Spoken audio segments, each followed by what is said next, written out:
Hola mga kapatid, it's a big day for Philippine entertainment ngayong araw na ito dahil i-anunsyo na po ang mga global titles na proudly made in the Philippines. Yes, may ilan na po tayo mga titles na ila-launch po sa buong mundo ng streaming platform na Netflix at nandito nga tayo para abangan ang big announcement in a bit. 1 p.m. magsisimula yan but we were told mga A-listers ang nandito. Siyempre, umpisahan na natin sa isa sa mga na-announce nila ang By Bus, The Undesirables na starring Ann Curtis at directed by Eric Mati na isa sa mga banner projects na ipapalabas po at i-showcase na Philippine-made talaga worldwide. Ito kasi yung unang pagkakataon na napakadami pong titles na gawang Pilipino na nalikom ng platform na Netflix na pwede nating ibahagi sa buong mundo. So, antabayanan nyo yan dahil talagang nakaka-excite yan for Philippine entertainment scene. But anyway, speaking of pang world class, etong susunod nating talent, si Zion Cruz na nakausap natin na naghahanda na nga para sa The Kingdom Magkabilang Mundo. Nakita natin siya sa premiere night na handog nga ng Signal at Columbia Pictures para syempre sa publiko, para sa moving GOAT. At yan at iba pang showbiz stories, panoorin nyo sa report na ito.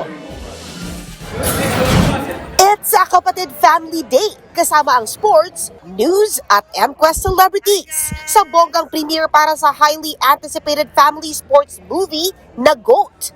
Produced ito ng 4-time NBA champion Stephen Curry with the same creative team ng K-pop Demon Hunters at Spider-Man Across the Spider-Verse at showing na ito sa mga sinihan sa February 11. Handog ng Signal at Columbia Pictures Philippines ang event.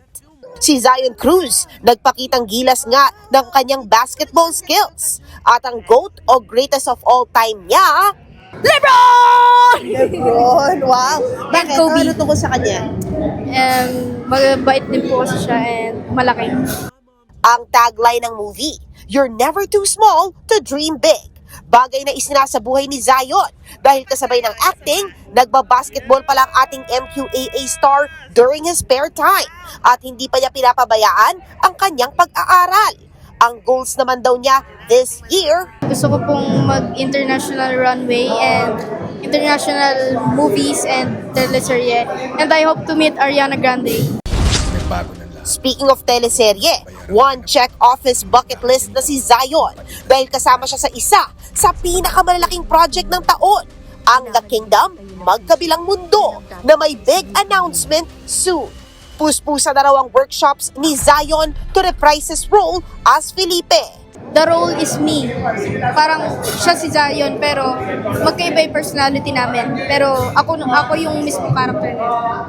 Abangan ang The Kingdom Magkabilang Mundo sa Kapatid Network. Balik dance floor ang actor-dancer na si Mark Heras. Nag-perform siya sa isang event sa Makati nitong weekend. Kamakailan, maraming nag-alala sa aktor nang mag-post siya ng video online habang umiiyak. Napag-alaman pa na nag-unfollowan sila sa Instagram ng kanyang misis na si Nicole Donesa. Wala pa silang statement tungkol dito.